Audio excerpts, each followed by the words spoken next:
Glória a Deus. Vamos abrir a palavra do Senhor.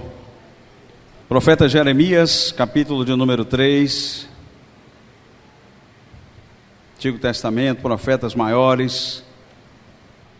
Quantos encontraram a palavra, digam amém.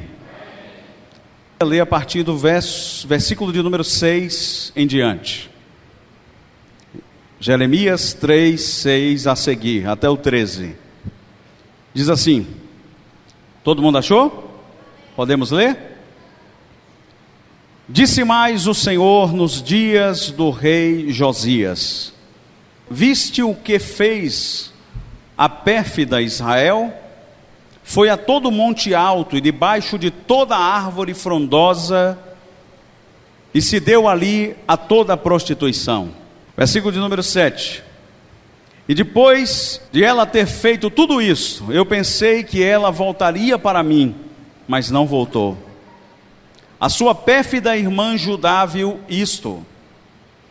Quando por causa de tudo isto, por ter cometido adultério, eu despedi a pérfida Israel e lhe dei carta de divórcio, e vi que a falsa Judá, sua irmã, não temeu, mas ela mesma se foi e se deu à prostituição. Sucedeu que pelo ruidoso da sua prostituição,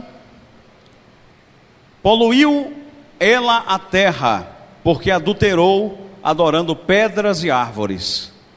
Apesar de tudo isso, não voltou de todo o coração para mim, a sua falsa irmã Judá, mas fingidamente, diz o Senhor. Versículo 11. Disse-me o Senhor: já a pérfida Israel se mostrou mais justa do que a falsa Judá. Vai, pois, e apregou essas palavras para o lado do norte, e dize: volta, ó pérfida Israel, diz o Senhor, e não farei cair a minha ira sobre ti, porque eu sou compassivo, diz o Senhor, e não manterei para sempre a minha ira. Verso 13 e último: tão somente reconhece a tua iniquidade, reconhece que transgrediste contra o Senhor teu Deus, e te prostituíste com os estranhos debaixo de toda árvore frondosa, e não deste ouvidos à minha voz, diz o Senhor. Pai eterno e bondoso, nós lemos a tua palavra nessa noite, Senhor. Traga refrigério à alma do pecador, traga conversão à alma daqueles que precisam voltar-se para o Senhor, e traga, Senhor, aos teus filhos e filhas nesta noite a certeza e segurança de que nós somos do Senhor. O Senhor é o nosso Deus e nós somos o teu povo, Pai. Fala conosco, Deus, esta noite, em nome de Jesus, amém. Agora à tarde eu parei para meditar um pouco na palavra e pedi uma palavra ao Senhor, e o Senhor me deu esse texto que fala da clemência de Deus, apesar da infidelidade do povo de Israel. Para que a gente possa entender um pouco esta palavra, eu gostaria de fazer uma introdução falando um pouco sobre os reinados que aconteceram sobre Israel. A nação de Israel, ela era totalmente governada por Deus. Deus, através dos profetas, através dos juízes, ele ditava as normas e as regras através da sua palavra para aquele povo. Mas chegou um momento que o povo pediu a Deus: Deus, nós queremos um rei, nós queremos alguém que nos governe, que esteja sobre nós, que seja líder sobre nós. E é interessante porque somente 3 reis reinaram sobre todo o Israel unido. Depois os israelitas se dividiram em 2 países: Judá, que é o Israel do sul, Judá a sul e Israel a norte. Os reis de Judá eram descendentes de Davi. O primeiro rei de Israel, quem sabe quem foi? Saul, Depois Davi, depois Salomão. E aí a promessa de Deus, que inclusive está escrita em 2 Samuel, capítulo 7, versículo 16, é que do trono de Davi não faltaria rei sobre Israel. Da casa de Davi haveria sempre um rei sobre Israel. Mas Deus, Ele sempre mantém a sua palavra. Deus, Ele estabelece a sua palavra e sempre cumpre. Mas a desobediência dos homens faz com que muitas vezes a palavra não seja sustentada. E Deus, nessa divisão, Ele teria que ter 2 reinados, um do sul, um do norte, e começa a estabelecer outros reis que não fosse da linhagem de Davi. E é interessante, meus irmãos, porque hoje, lendo o livro dos reis, porque são chamados livro dos reis? Porque são crônicas das histórias de cada reino, cada um que reinou, cada um que passou sobre Israel. O texto faz um resumo em um capítulo e pouco, contando a respeito desse rei, a respeito das ações desses reis e o que eles fizeram com o povo de Israel. E é interessante porque a gente pode observar que dentro do texto que nós acabamos de ler, ele faz menção a um rei, no versículo de número 6, e disse assim: disse mais o Senhor nos dias do rei Josias. Quando nós vamos buscar na história o que foi ou quem foi o rei Josias, nós vamos aprender com o seu reinado, nós vamos aprender com ele, porque é interessante a gente observar o seguinte, que apesar de ser muito jovem, apesar de ter pouca experiência, ele foi um rei que fez as coisas totalmente diferentes da que todos os outros reis fizeram. Sabe com quantos anos Josias começou a reinar? Com 8 anos de idade. Tem alguma criança aqui que tenha 8 anos? 9. Juninho tem 9 anos. Imagine só, um rei com 8 anos de idade. Essa foi a idade que o rei Josias começou a reinar sobre Israel. Mas eu queria conhecer um pouco dessa história junto com os irmãos. E eu pediria que você abrisse a sua Bíblia ainda no livro de 2 Reis, no capítulo de número 23. No capítulo 22 começa a falar a respeito do reinado de Josias. Como é o nome do rei? Ele tinha quantos anos? 8 anos. Capítulo de número 22, você vai ver isso aí. A Bíblia diz assim: tinha Josias 8 anos de idade quando começou a reinar, e reinou 31 anos em Jerusalém. A sua mãe se chamava Jedida, e era filha de Adaías e Boscate. Versículo 2, olha que interessante: fez ele o que era reto perante o Senhor, andou em todo o caminho de Davi seu pai, e não se desviou nem para a direita e nem para a esquerda. Diga glória a Deus.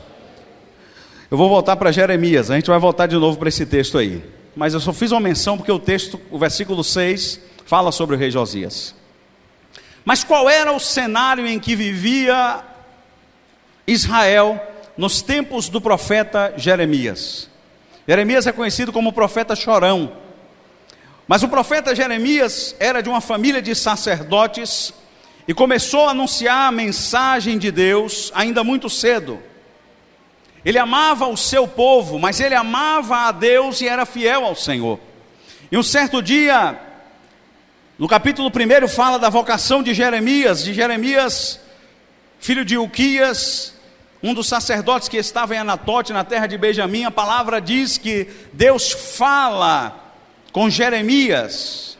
Vem uma palavra do Senhor dizendo a Jeremias: Jeremias, antes que te formasse no ventre da tua mãe, Jeremias, eu te conheci, e antes que saísse da madre, eu te consagrei e te constituí profeta entre as nações. Meu irmão, profeta tem que ser corajoso. Profeta, porque a principal função do profeta não é dizer assim: olha, você vai ter uma casa bonita, você vai ter um carro bonito, ou você vai fazer isso, ou você vai fazer aquilo. A principal chamada de quem tem um chamado profético chama-se denunciar pecado. O povo de Israel estava vivendo uma vida de pecado. O termo que eu repeti várias vezes aqui, pérfido. significa, não sei se na sua tradução vai estar pérfido como na minha, mas na tradução de alguém vai estar desleal, vai estar infiel ou vai estar traiçoeiro. O povo de Israel vivia um momento em que estava totalmente contrário à vontade de Deus. Deus usa o profeta e diz: olha, vocês, ó Israel, ó Judá, eu estou triste com vocês. Sabe por quê? Porque vocês estavam debaixo de árvores. Eu fui buscar isso. Por que debaixo de árvores? Por que adorando pedras? O versículo 6 ainda diz assim: foi a todo monte alto e debaixo de toda árvore frondosa, e deu ali toda a prostituição. Quando a Bíblia fala de prostituição aqui, irmãos, está falando de prostituir no sentido de adorar outros deuses. Não estava falando na prostituição humana, estava falando na prostituição do povo de Israel. Estava se prostituindo porque não tinha apenas Deus como seu único e verdadeiro Deus. Eles estavam adorando a deuses estranhos, eles estavam adorando árvores. Havia um entendimento de que em algumas árvores existiam alguns espíritos, e vários povos até os dias de hoje ainda pensam assim, povos que não acreditam em Deus. As pessoas adoram pedras, as pessoas adoram montes, as pessoas adoram a natureza, as pessoas adoram cachoeiras, e o povo de Israel estava exatamente vivendo isso, mesmo tendo convivido com tantos milagres quando saíram do Egito, mesmo vendo tantas maravilhas que Deus fez, o povo virou as costas para Deus, e Deus disse para ele: olha, vocês se prostituíram, adorando pedras, versículo 9, adorando árvores, e apesar de tudo isso, não voltou todo o coração para mim, ó falsa irmã Judá, mas fingidamente. Capítulo 3 começa a falar desse fingimento, porque eles estavam se prostituindo, eles adoravam em momentos a Deus, mas adoravam também outros deuses, levantavam altares para Deus, mas levantavam também altares para outros deuses. Pense num Deus ciumento, é o nosso Deus. Pense num Deus zeloso, é o nosso Deus. Deus não gosta de dividir a sua adoração, Deus não gosta de dividir os seus adoradores, amém? Deus quer que sejamos verdadeiros adoradores, que adoremos ao Pai em espírito e em verdade. Mas por que o profeta Jeremias, ele cita o rei Josias, e nós vamos ver agora, esse povo desleal, esse povo infiel, esse povo traiçoeiro, esse povo que se perdeu no meio do caminho, que relação eles têm com o profeta, com o rei Josias? O rei Josias, ele assume o reinado de Judá das mãos de Amon. Amon reinou pouquíssimo tempo, 2 anos, sobre Jerusalém. Antes dele, Manassés. Antes de Manassés, Ezequias. Antes de Ezequias, vieram tantos outros. Todo o capítulo diz assim: reinou fulano durante tanto tempo, começou a reinar com tal idade, e fez o que era mal diante dos olhos do Senhor. Quer ver aí? Está com a Bíblia aberta? Capítulo 21, versículo 2. Tinha Manassés 12 anos de idade quando começou a reinar, reinou 55 anos em Jerusalém, sua mãe chamava-se fulano de tal. Versículo 2, ele fez o que era mal perante o Senhor. Aí, versículo 15 diz: porquanto fizeram o que era mal perante mim, e me provocaram a ira. Aí o versículo 20 vai dizer: Amon tinha 22 anos de idade quando começou a reinar, reinou 2 anos em Jerusalém, sua mãe chamava Mesulemete, era filho de Arus, de Jotbá. Versículo 20, fez o que era mal perante o Senhor, como fizera Manassés seu pai. Mas quando nós vamos ver a história de Josias, Josias foi diferente. Era um menino, tinha 8 anos de idade quando começou a reinar. Mas o versículo 2 diz: ele fez o que era reto perante o Senhor. A primeira coisa que o rei Josias fez, eu fui buscar o que é que esse menino tinha. O capítulo de número 22 começa dizendo o seguinte: que a primeira ação desse menino chamado Josias, desse rei de Israel, ele observou que o templo do Senhor estava todo mal organizado. Ele começou a perceber que as ofertas que entravam estavam sendo mal utilizadas. Ele disse o seguinte, olha, versículo de número 5, que deem nas mãos dos que dirigem a obra e têm o seu cargo na casa do Senhor, para que paguem aqueles que fazem a obra que há na casa do Senhor, vírgula, para repararem os estragos da casa. A primeira coisa que ele percebeu, ele disse, olha, a primeira coisa que nós vamos fazer aqui, reparar o templo. Diga comigo, reparar o templo. Primeiro tópico dessa mensagem, reparar o templo. O que é que significa reparar o templo, pastor? O templo estava mal organizado, o templo precisava de conserto, o templo precisava de algumas coisas, e aquele menino Josias começa a orientar os sacerdotes para que façam isso. Quando nós trazemos para a realidade do Novo Testamento, nós começamos a perceber que o templo hoje não é mais o templo físico. A Bíblia diz, Deus não habita mais em templos feitos por mãos humanas. Quando nós começamos a entender a palavra, nós vamos ver que o real templo do Senhor nos dias de hoje é a nossa vida. Vós sois templo de Deus. Quem é que é a habitação de Deus aqui? Levanta a mão. Oh, glória a Deus. Nós somos a casa de Deus. Deus habita em nós. O verdadeiro templo, na realidade que nós vivemos hoje, não é mais esta casa física. Pastor, daí eu não dou importância à congregação a que eu frequento, o templo que eu venho cultuar o Senhor. Nós temos que dar importância, nós temos que zelar, nós temos que forrar, nós temos que botar um ar-condicionado para ficar mais bonitinho. Mas sabe qual é o templo que Deus está mais se importando? É com a sua vida, é com o seu coração, é com como está a sua vida. Este é o real templo do Senhor nos dias de hoje, que nós precisamos reparar nesta noite. Nós temos um falso entendimento de que quando nós nos referimos a templo do Senhor, apenas de dizermos que o templo é esta casa terrestre. Mas não.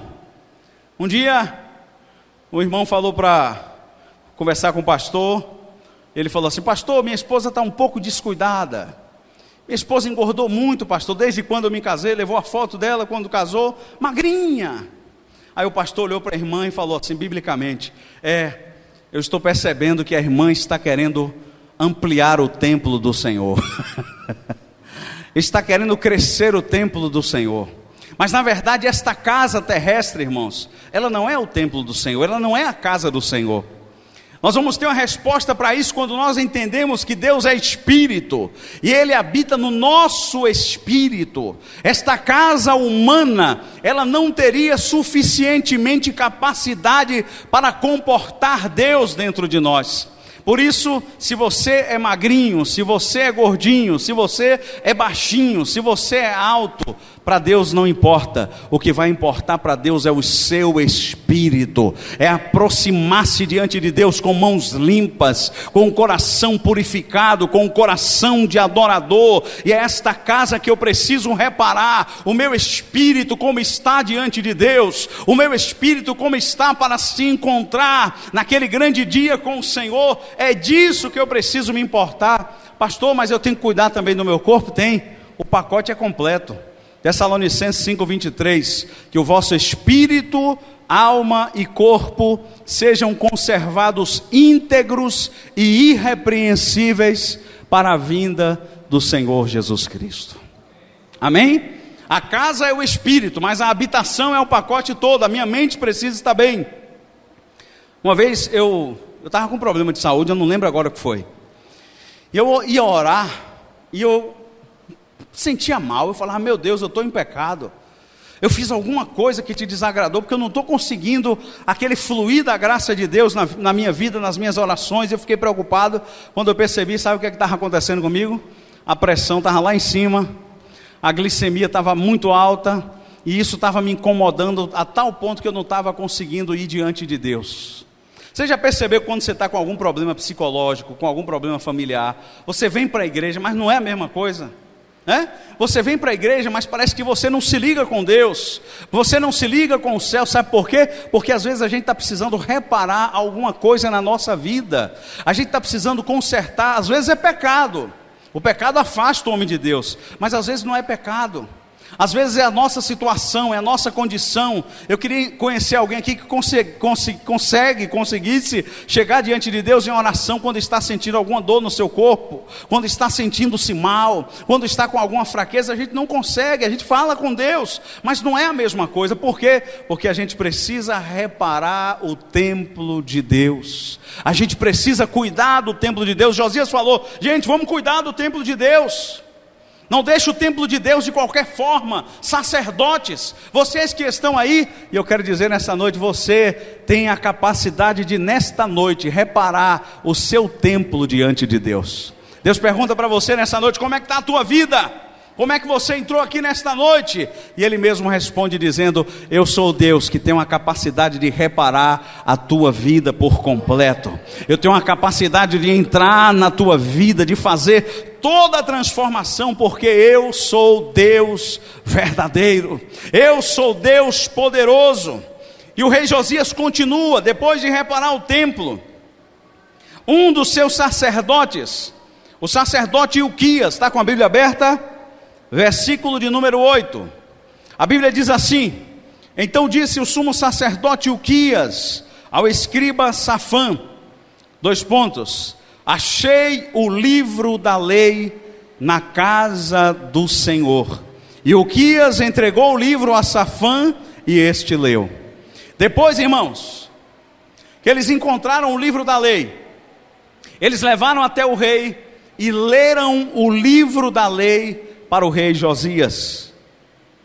Quando o rei Josias ouviu a leitura da palavra, sabe o que aconteceu? O coração daquele rei se quebrantou mais ainda na presença de Deus. A Bíblia diz que ao ouvir a leitura, o rei rasgou as suas vestes, chorou e ordenou o rei a Ilquias, sacerdote, para que fizessem uma mega reunião e fizessem a leitura da palavra de Deus publicamente. Segundo tópico dessa mensagem: o rei Josias restaurou a palavra. Diga: eu preciso restaurar a palavra. O crente, ele pode ter muita unção de Deus, glória a Deus. Tem crente com unção aqui? Amém. O crente pode ter muita ousadia espiritual para repreender o mal, para expulsar a enfermidade, para expulsar os demônios. Mas não pode faltar na vida do crente um ingrediente. Sabe qual é? A palavra de Deus. O Salmo 119, 105 está escrito assim: lâmpada para os meus pés é a tua palavra e luz para o meu caminho.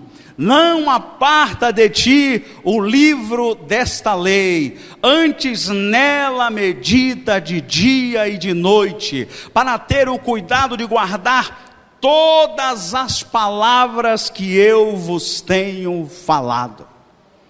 Se tem um texto bíblico que eu admiro, é quando em Deuteronômio capítulo 28, Deus fala com o povo o seguinte: se atentamente ouvires a Deus e os seus mandamentos, tendo cuidado de guardar todas essas palavras que eu vos tenho falado.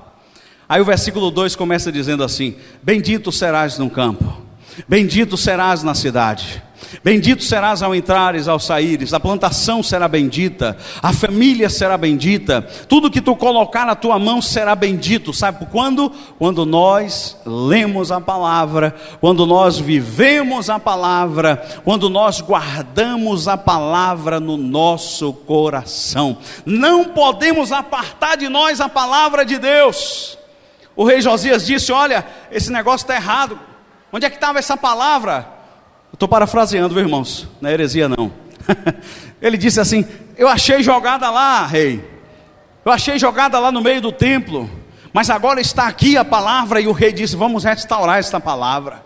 Quando ele começou a ler, versículo de número 11 do capítulo 22, tendo o rei ouvido as palavras do livro da lei, rasgou as suas vestes. Sabe o que significava rasgar as vestes? Sinal de humilhação, sinal de adoração. A Bíblia nos ensina como sermos verdadeiros adoradores. A Bíblia nos ensina como estar mais perto de Deus. A Bíblia nos dá todos os caminhos pelos quais nós vamos conseguir chegar mais perto de Deus. Ela vai nos mostrar o norte, ela vai nos apontar a Jesus, e Jesus é o único caminho pelo qual nos importa chegar até a Deus. Quando nós lemos a palavra, o nosso coração se quebranta. Quando nós lemos a palavra, o nosso coração, a nossa fé se fortalece. Quando nós lemos a palavra, nós somos alimentados. Quem aqui comeu hoje? Só quem comeu. Tem alguém que não comeu nada hoje? Meu Deus, ninguém, né? Todo mundo comeu alguma coisa hoje. Se você não tivesse comido, você não estaria aqui. Ou se tivesse, ia estar com a cara feia, triste, me olhando. Vou fazer outra pergunta. Quem não jantou aqui hoje? Não tomou café para vir para a igreja? Pouca gente. Quem tomou? Levanta a mão. Está meio a meio. Eu estou vendo que quem tomou está mais sorridente. Quem tomou está mais fortinho, está mais corado. Quem não tomou está assim, igual André, né? Meio de lado assim. Tomou café, André?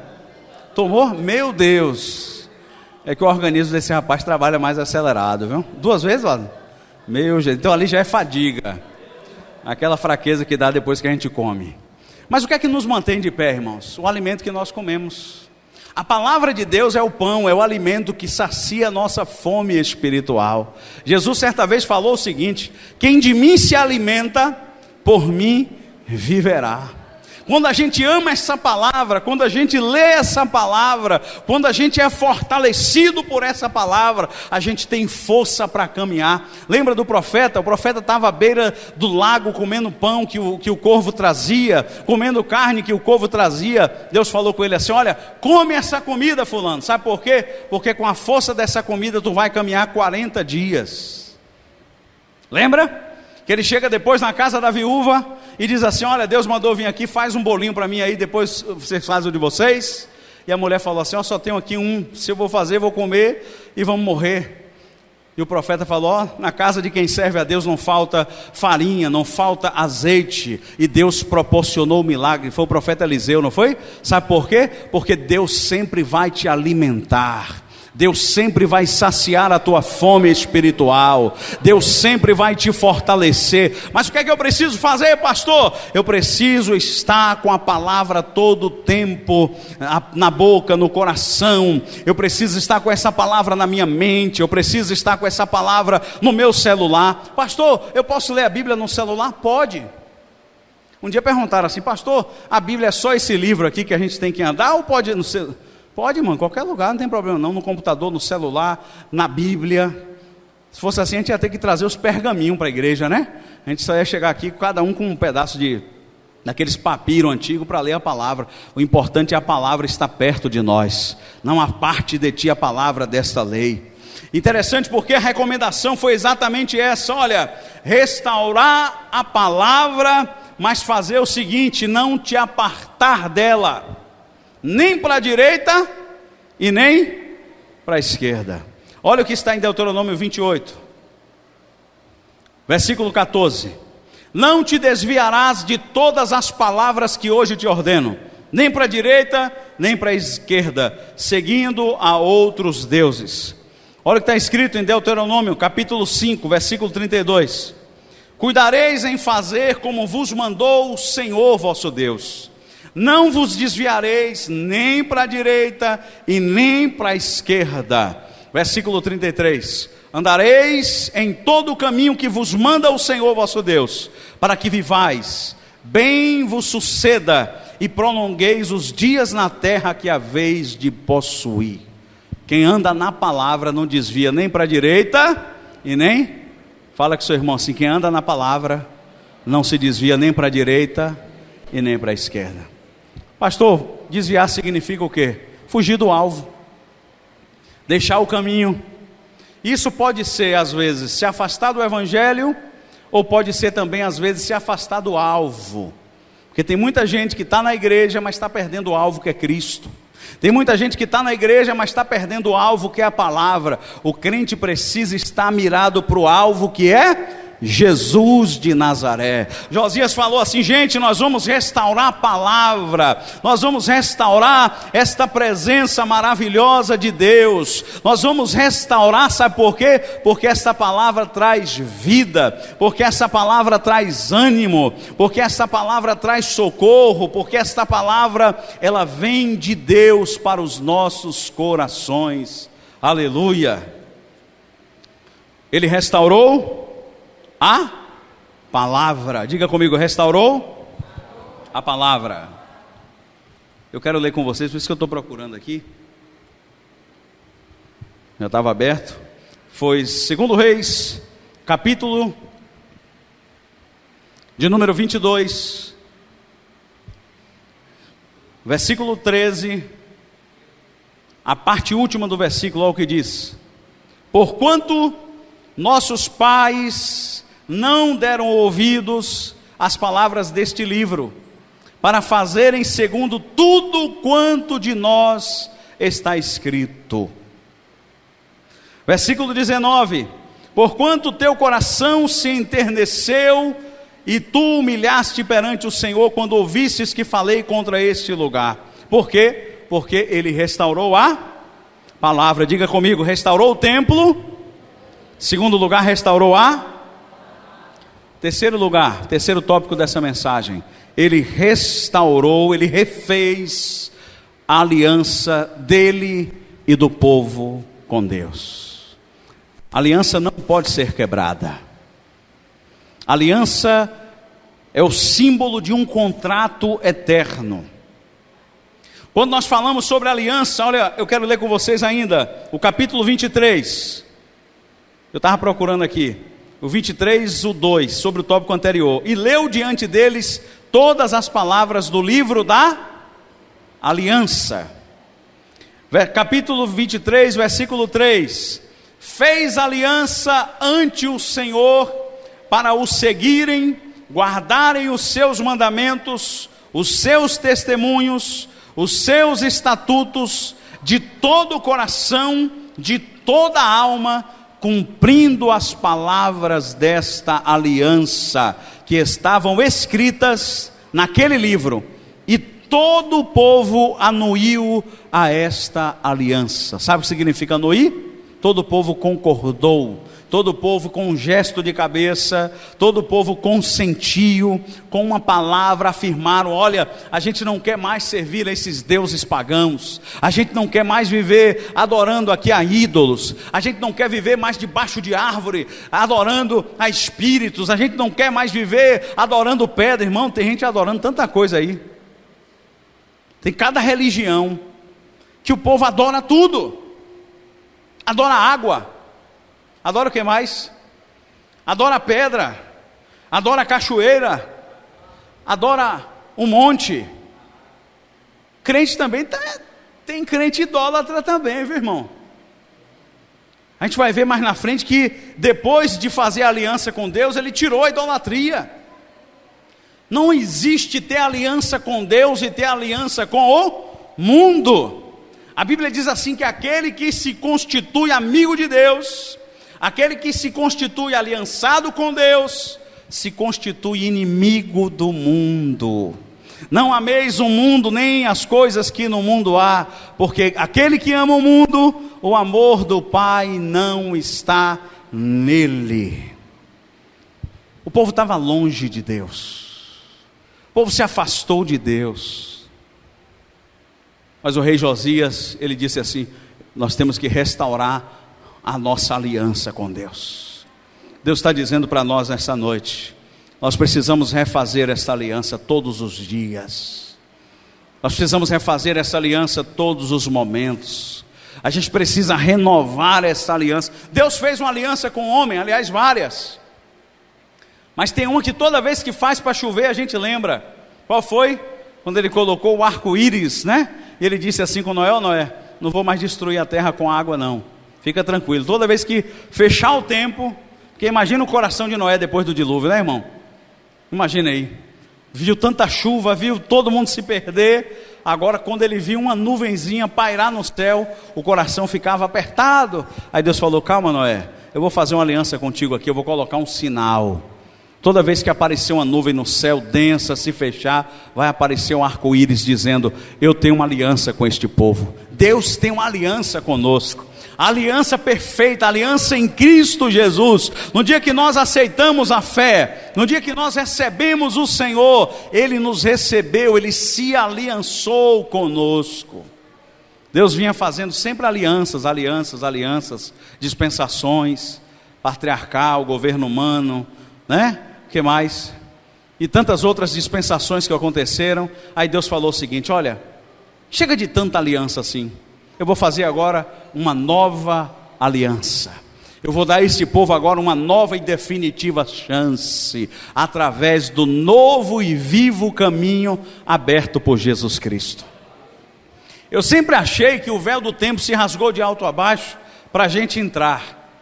Mas além da gente entrar, Deus também rasgou o véu de alto a baixo para que Ele pudesse sair de dentro do templo, para que Ele pudesse nos encontrar e nos achar como pecadores e nos trazer de volta para Ele. Essa aliança, meu irmão, que nós temos com Deus, a gente não pode quebrar. Essa aliança que nós temos com Deus, nós temos que ir até o fim, sabe por quê? Porque foi Ele quem nos escolheu, e não nós que o escolhemos. Você foi escolhido pelo Rei dos Reis, pelo Senhor dos Senhores, pelo Todo-Poderoso. Ele te ama, Ele tem um pacto contigo, Ele tem uma aliança contigo, e tem uma escritura lavrada nos céus, no livro da vida, e o seu nome está escrito lá, amém? Aleluia! Nós temos esta aliança com o nosso Deus. O rei Josias, ele restaura a aliança, mas por fim, o último tópico dessa mensagem, ele tirou a idolatria no meio da adoração. Deus é zeloso, Deus é ciumento. O que é que o rei Josias fez? Quando o rei Josias assumiu, irmãos, a referência da nossa fé, ela é chamada de judaico-cristã. Por que judaico-cristã? Porque a nossa fé, ela se assemelha à fé dos israelitas. Nós servimos ao Deus de Abraão, ao Deus de Isaac e ao Deus de Jacó. Cristã por quê? Porque nós cremos em Cristo. Nós estamos em uma nova aliança. Nós estamos em um novo pacto com o Senhor. E aquelas pessoas, Judá e Israel, eles vinham de uma linhagem em que se adorava unicamente a Deus. Não existiam dois deuses. Às vezes até a gente confunde isso, né? Pai, Filho e Espírito Santo é um Deus só, irmão. É um Deus só. Não são três deuses, é um Deus. Então a gente serve e adora a Deus, ao nosso verdadeiro Deus. Mas como Deus não é um nome, é um título, o nome do nosso Deus, quem sabe qual é? Quem sabe o nome do nosso Deus como é? Ela falou ali baixinho, Jeová. Na verdade, o nome Jeová é uma pronúncia que foi dada ao nosso Deus, porque o nome de Deus era escrito e tido com tanto respeito pelos israelitas, que era um tetagrama, eram 4 consoantes, não tinha vogal, então não se tinha uma pronúncia perfeita, não se tinha um nome que pudesse escrever. Então esse nome adaptado significa Jeová, né? O nosso Deus é Jeová. E durante a Bíblia, durante todos os textos da Bíblia, ele se apresenta de algumas formas. Às vezes a gente fala sobre Jeová Jiré, que quer dizer o Deus provedor. A gente fala sobre Jeová Rafá, que é o Deus que cura. Mas a gente não está falando de deuses individualmente, a gente está falando de um único Deus. Jeová Nissi, o Senhor é a nossa bandeira. Jeová Shalom, o Senhor é a nossa paz. Jeová Tzidkenu, o Senhor é o Deus da guerra. Jeová Sabaote, e aí vai, aí tem muitos títulos que é aplicado ao nosso Deus. Por que eu estou falando sobre isso? Porque quando nós lemos Jeremias, a gente viu que o povo estava se prostituindo. Eles estavam adorando a outros deuses. Irmãos, pasmem, dentro do templo de Deus tinha altar para Baal. Tinha ou não tinha? Tinha. As mulheres estavam fazendo uns crochêzinhos para colocar nas imagens de escultura que estavam dentro do templo. E todos os reis que passaram por Israel, eles mantiveram tudo isso. Sabe quem foi que teve coragem de tirar? O pequeno Josias. Josias, Deus levantou Josias para arrumar a casa. O negócio estava feio, não vai dar tempo de ler tudo não. Mas se você ler do versículo 4 até o versículo 20 do capítulo 22 de 2 Samuel, chega em casa, faz essa leitura para você ver. Ele começou a tirar de dentro da casa de Deus os postes ídolos, os deuses pagãos. Ele começou a tirar de dentro da casa de Deus todo tipo de idolatria. Ele começou a fazer uma verdadeira limpeza. Sabe por quê? Porque está escrito: somente ao Senhor teu Deus adorarás e só a Ele servirás. Nessa mensagem eu não quero falar mal da religião de ninguém, mas eu quero também falar de um bando de crente idólatra, porque eu posso falar da minha porque eu sou crente, que idolatra lenço, que idolatra gente, que idolatra pastor, que idolatra cantor, que idolatra pregador. Deus está dizendo para você nessa noite: tira esses ídolos de dentro do teu coração, porque no nosso coração só deve ter espaço para um único e verdadeiro Deus, que é o nosso Deus Jeová Todo-Poderoso. A gente pode admirar, pastor? Pode. A gente pode ouvir um hino? Pode. A gente pode gostar de um cantor evangélico? Pode. Mas a gente não pode idolatrar, e tem gente que já está idolatrando. Ah, meu Deus do céu, se fulano não for para a igreja, eu não vou. Ah, meu Deus do céu, a gente precisa colocar o nosso coração em Deus. O rei Josias tirou a idolatria no meio do povo, decretou de volta a celebração da Páscoa. Deus usa Josias como um restaurador. Deus usa Josias como alguém que veio justamente consertar todas as coisas que estavam erradas. E aqui eu quero concluir essa mensagem. De volta a Jeremias, capítulo de número 3.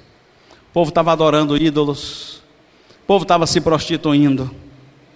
Sabe o que é que Deus faz com quem idolatra? Deus abomina a idolatria, qualquer tipo de idolatria. As pessoas estavam adorando a outros deuses, as pessoas estavam adorando objetos, as pessoas estavam adorando imagens, adorando pedra, adorando árvore, adorando tudo, adorando monte. Deus falou assim: olha, Josias, a minha ira sobre esse povo é grande, mas eu não vou destruir, eu não vou deixar, eu não vou permitir que nada de ruim aconteça a ti, porque eu sei que tu tem um coração para mim. Mas por causa da dureza do coração de Manassés, a gente fala assim: meu Deus, a Bíblia diz que Deus visita a ira, né? A ira de Deus visita dos pais aos filhos, a terceira e a quarta geração. Mas a gente nunca deve se esquecer de que o nosso Deus também é um Deus compassivo, longânimo, benigno e cheio de graça. O povo estava se prostituindo. Deus estava dizendo assim: olha, você Judá foi ingrata, você Israel foi desleal, você foi infiel, você se prostituiu adorando pedras, adorando árvores. Aí quando chega no versículo 10 do capítulo 3, Deus diz assim: apesar de tudo isso, não voltou de todo o coração para mim a sua falsa irmã Judá, mas fingidamente, diz o Senhor. Disse-me o Senhor: já é pérfida, já é infiel Israel. Vai, pois, e apregou essas palavras do lado do norte e diz, : volta, ó infiel Israel, diz o Senhor, e não farei cair a minha ira sobre ti. Sabe por quê? Porque eu sou compassivo, diz o Senhor, e não manterei para sempre a minha ira. Aleluia. A gente peca às vezes, a gente faz um bocado de coisa errada. Sabe por que Deus não nos destrói?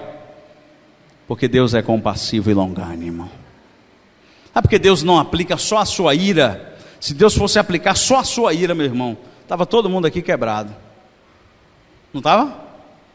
Mas aleluia, porque através de Jesus nós podemos alcançar a misericórdia de Deus. através da remissão pelo sangue de Cristo Jesus, nós podemos alcançar a graça de Deus, o favor de Deus. E quantas vezes Deus perdoou Israel? Quantas vezes Deus deu oportunidades a Israel? E Deus é tão assim, irmão, tão longânimo, que até agora, Jesus já veio, já morreu na cruz, por nós, já ressuscitou, e Israel está esperando o que ainda? O Messias.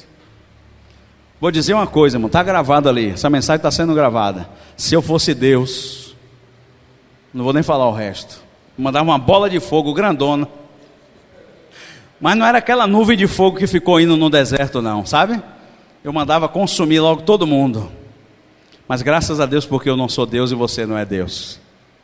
Mas a gente serve a esse Deus que é misericordioso. Deus está dando uma nova oportunidade para o povo de Israel. Sabe? Eles estão aguardando o Messias. Nós já temos Ele na nossa vida, amém? Você já tem Jesus na sua vida? Você crê que Ele é o Messias, o Filho de Deus? Nós já temos Ele na nossa vida. O povo de Israel ainda não tem, mas Deus está dando uma oportunidade ainda. A Bíblia diz que todo olho verá e toda língua confessará que Jesus Cristo é o Senhor, para a glória de Deus Pai. Aleluia. Deus sempre está dando uma oportunidade. Deus sempre está dizendo: volta, Israel, volta para mim, porque eu sou Deus compassivo. Aí o versículo de número 13, para concluir essa mensagem, diz assim: tão somente reconhece a tua iniquidade, reconhece a tua transgressão contra o Senhor teu Deus, que prostituísse com estranhos debaixo de toda árvore frondosa, e não destes ouvidos à minha voz, diz o Senhor. Meus irmãos, às vezes eu me perco pensando no tamanho do amor de Deus, no tamanho da graça de Jesus. Quantas oportunidades Deus tem te dado, meu irmão? Quantas novas chances Deus tem te dado, ó Israel de Deus. Deus está dizendo para você nessa noite: não vacile, não perca esta oportunidade, mais uma que Deus te dá nesta noite de estar perto dEle. Sabe por quê? Porque Ele te ama, porque Ele te comprou com preço caríssimo, preço de sangue. E é por você que nesta noite Ele traz esta palavra que é o nosso coração. Possamos nos apegar a essa verdade que nós ouvimos nessa noite. E se possível nesta noite ainda renovemos a nossa aliança com o Senhor, entregando a Ele a nossa vida, reconhecendo: Senhor, eu sou pecador, Senhor, eu sou pecador, mas eu tenho um grande Salvador, que é o Senhor e Salvador Jesus Cristo. Eu posso ouvir uma salva de palmas para o Senhor? Aleluia, glória a Deus. Ele é fiel, Ele é justo, Ele é verdadeiro, Ele é forte. Atitudes de servo no reinado de Josias, foi o tema da mensagem que nós pregamos hoje, amém?